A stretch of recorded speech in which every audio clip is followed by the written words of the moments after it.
നമസ്കാരം, തേർഡ് ന്യൂസിലേക്ക് സ്വാഗതം.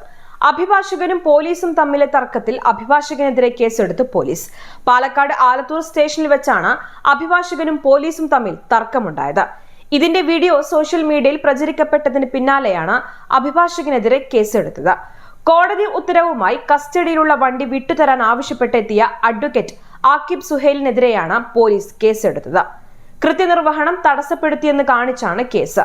എന്നാൽ കോടതി ഉത്തരവ് കാണിച്ചിട്ടും ആലത്തൂർ എസ്ഐ റനീഷ് വണ്ടി വിട്ട് നൽകിയില്ലെന്നും അസഭ്യം പറയുകയായിരുന്നുവെന്നും അഭിഭാഷകൻ പറയുന്നു.